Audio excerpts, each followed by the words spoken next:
Okay guys, this one's called Why I Left Broken Britain to Move to a Tropical Paradise. Let's start with the main reason and work our way down from there. Number one, high cost of living. England is ridiculously expensive.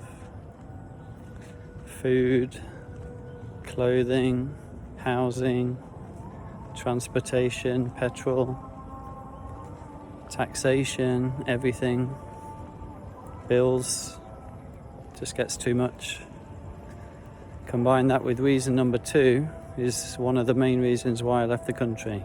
Number two, stagnant wages. England has had stagnant wages for several years now. You do the same job for a number of years, or indeed move to a different company and find that the wage increase is not really there.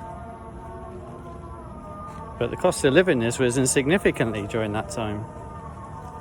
You can build up skills over a number of years, as I did in one position,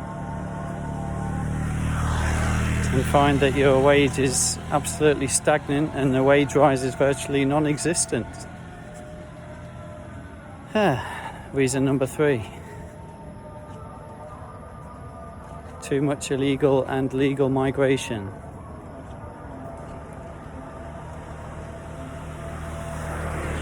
The government absolutely do nothing to protect Britain's borders. That has resulted in mass legal and illegal immigration out of control, and frankly I've had enough of it. It's time the indigenous people of England and Great Britain fought back. It's completely out of control. These people obviously need housing, they need food, they need work or something to keep them occupied, take work away from the local people who deserve it more, and actually illegals shouldn't have the right to work anyway. They should just be turned around and deported, but that's another issue. Number four, woke cultural Marxism agenda. England has become incredibly woke over the last 5 to 10 years. In fact, I don't even recognise society from 20, 30 years ago when I was younger. It's a completely better society and system than we have now.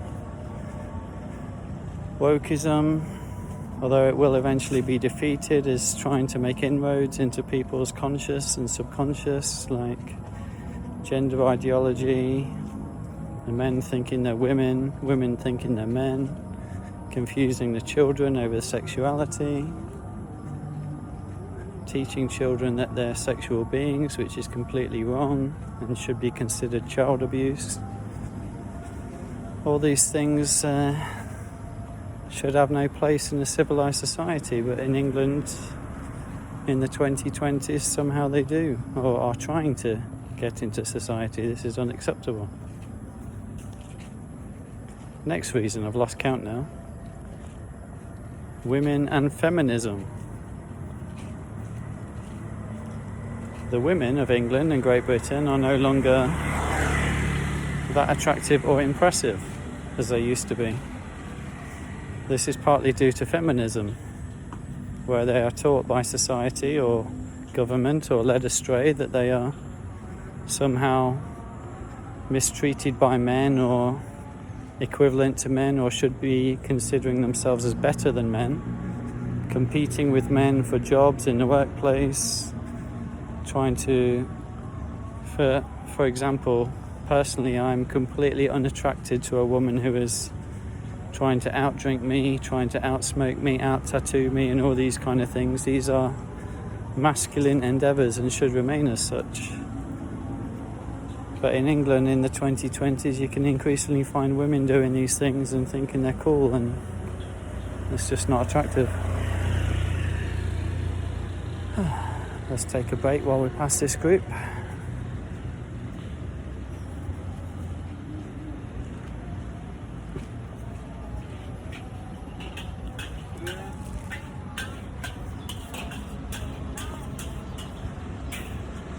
Another reason, which as you can see from the sky above, doesn't exist in my new home: chemtrails. English and British weather is deliberately manipulated by planes flying at high altitude and spraying, and they try to deceive you by calling them normal contrails, but they are in fact chemtrails. Planes releasing dozens of chemicals into the atmosphere, destroying our soil, our water and our air, thus making it difficult to farm and sometimes difficult to breathe. This is complete terrorism and should be stopped immediately. But despite numerous people making complaints or identifying the form of this happening and showing video evidence to people in supposed authority, it continues. It has to stop.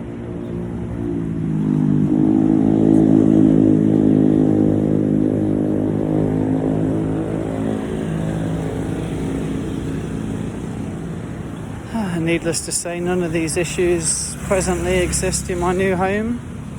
If they did, I would really have to consider whether I want to remain here. But for now, this is a much better country to be in than England, and I will not be returning home anytime soon, other than a short holiday to see family. These are some of the reasons why I left broken Britain. See you later.